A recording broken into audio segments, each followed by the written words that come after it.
আলাইকাল কুরআন লিতাশকা ইল্লা তাযকিরাতান লিমান ইয়াখশা।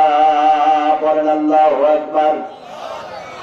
কোরআনুল কারীমের সূরা তাহা 2 এবং 3 নম্বর আয়াতে কারিমায় আল্লাহ রাব্বুল আলামিন চমৎকার করে বলছেন, ওগো নবী, এই কোরআন আমি আপনার প্রতি নাযিল করেছি আপনাকে কষ্ট দেবার জন্য নয়, আপনাকে দুঃখ দেবার জন্য নয়।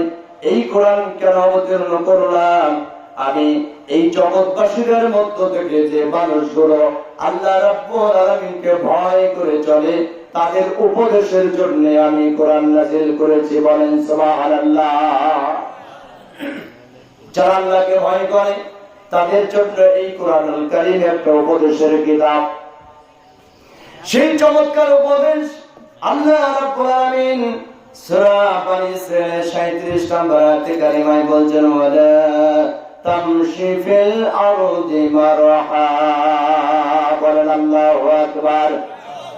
আল্লাহ বলছেন, জগতের মানুষ শোনো, এই জমিনের উপরে অহংকার করে চলবা না, কারণ এই জমিনটা আমার, আমি রব্বুল আলামিন এই জমিন বানিয়েছি, এই জমিনটাকে সুন্দর করে বিছায়া দিয়েছি, সুতরাং আমার জমিনের উপরে তোমরা অহংকার করবা না। এই উপদেশ যিনি দিয়েছেন আওয়াজ দিয়ে বলেন তো তিনি কে? আল্লাহ।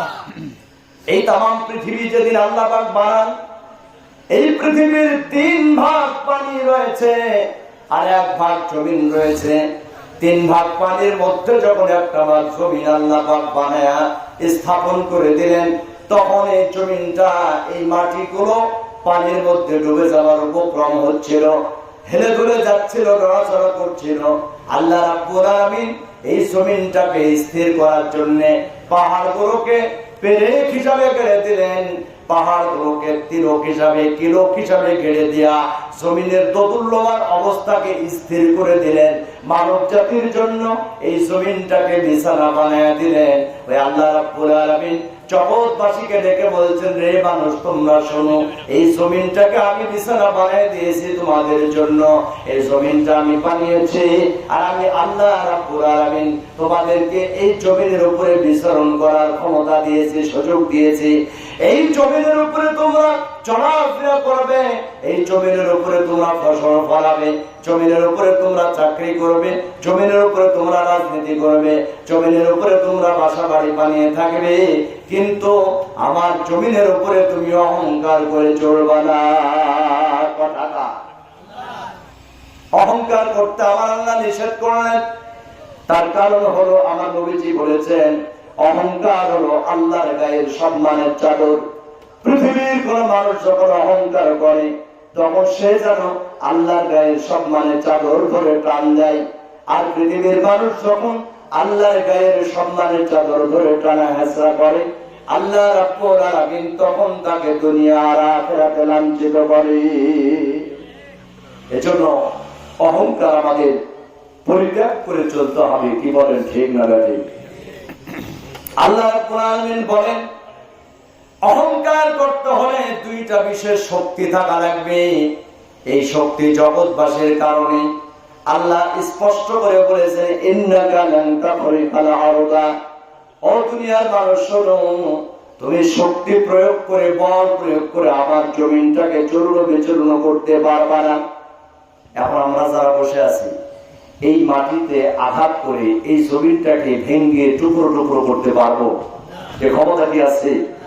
আপনি আমি ইচ্ছে করে জমিনকে আঘাত করে, শক্তি প্রয়োগ করে এই জমিনটাকে এখানে ধসিয়ে দিয়ে এখানে নদী প্রবাহিত করার ক্ষমতা আপনার আমার কারো আছে নাকি? আমার প্রিয় ভাইয়েরা, বাবারা, আল্লাহ রাব্বুল আলামিন বলেছেন, ও পৃথিবীর মানুষ, কখনোই তোমাদের সেই ক্ষমতা হবে না।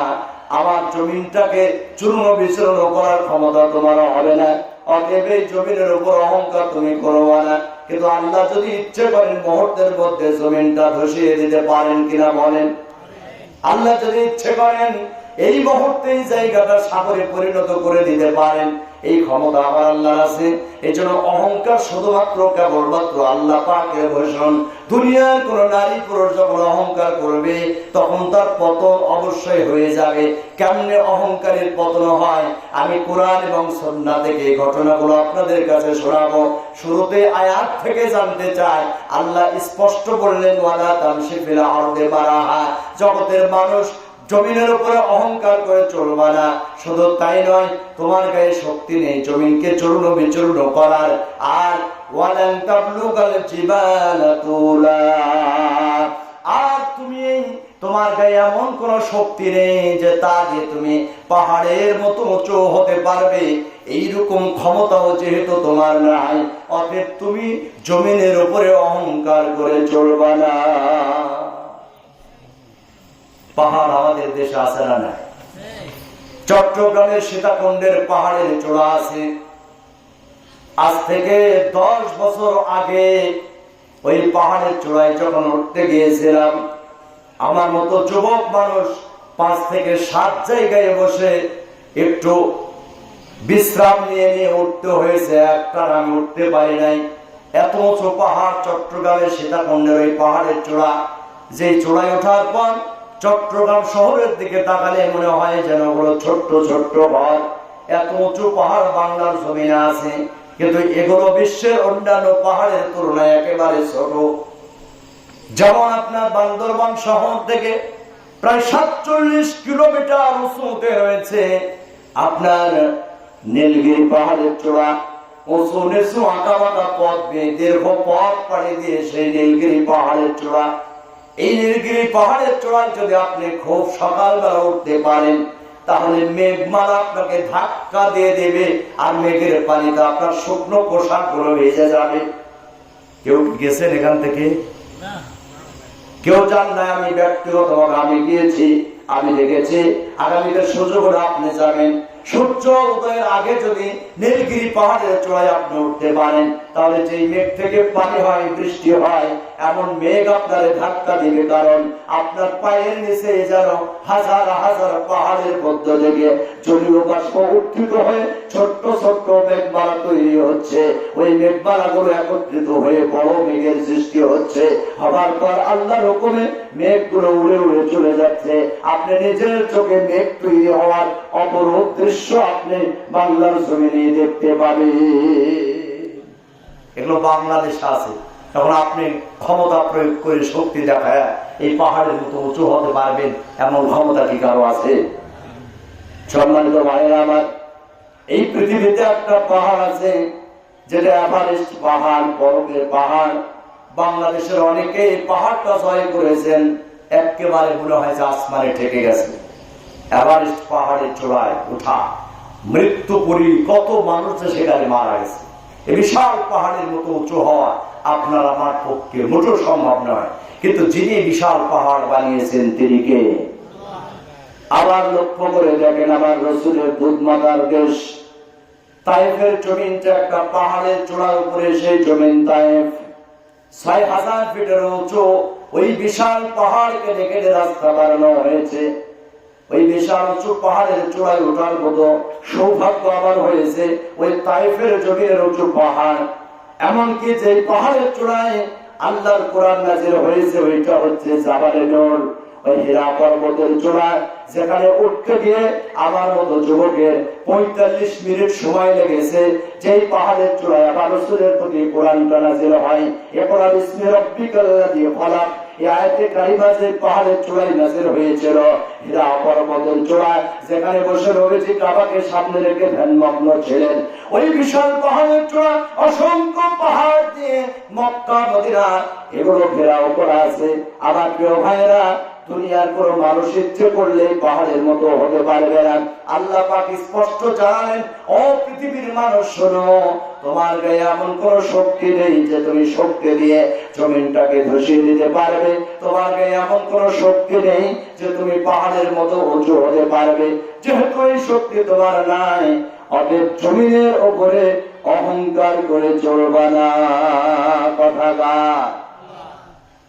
তাহলে আমরা কি জমিনে অহংকার করে চলবো না? অহংকার করলে কি হবে? এবার আমরা রাসূলের হাদিস শুনবো। আল্লাহ রাসূলের একজন প্রিয় সাহাবী হযরত আব্দুল্লাহ ইবনে মাসউদ রাদিয়াল্লাহু তাআলা আনহু আমার রাসূলের চিকনা লম্বা সাহাবী, শরীরে তেমন কোনো বস্তু নেই, এত লম্বা সাহাবী কিন্তু তার কণ্ঠের স্বর ছিল ভালো। এই সাহাবী আবার রাসূলকে মাঝে মধ্যেই কোরআনুল কারীমের তেলাওয়াত শোনাতেন। আমার নবীজি যখন সুযোগ পেতেন আব্দুল্লাহকে ডেকে বলতেন, আব্দুল্লাহ তুমি একটু কোরআনের তেলাওয়াত আমারে শোনাও। এই সাহাবী আবেগঘন মুহূর্ত নিয়ে তিনি বলতেন, ইয়া রাসূলুল্লাহ এই কোরআন আপনার প্রতি নাযিল হয়েছে আর আপনি কত চমৎকার কণ্ঠে কোরআন তেলাওয়াত করেন। আপনার তেলাওয়াত শোনার জন্য আবু জাহল উতবা সাহেবা আপনার ছোট্ট কুটিরের চতুর্দিকে সারা রাত ধরে দাঁড়িয়ে থাকে। ওগো আল্লাহর নবী, যেভাবে আপনি ভালো করে কোরআন তেলাওয়াত করতে পারেন, তাই আপনাকে কেমনে করে আমি কোরআন তেলাওয়াত শোনায়া মুগ্ধ করতে পারি। আল্লাহ রাসূল তখন বলতেন, আমার সাহাবী আব্দুল্লাহ ইবনে মাসউদ শোনো, আমার কণ্ঠ ভালো, আমার প্রতি কোরআন নাযিল হয়েছে, আমি কোরআন ভালো করে তেলাওয়াত করতে পারি, কিন্তু আমি নবী তোমার কণ্ঠের তেলাওয়াতকে ভালোবাসি। সুবহানাল্লাহ। আমার রাসূল যে সাহাবীর কণ্ঠের তেলাওয়াতকে ভালোবাসেন, সেই সাহাবীর সম্মান কম না বেশি?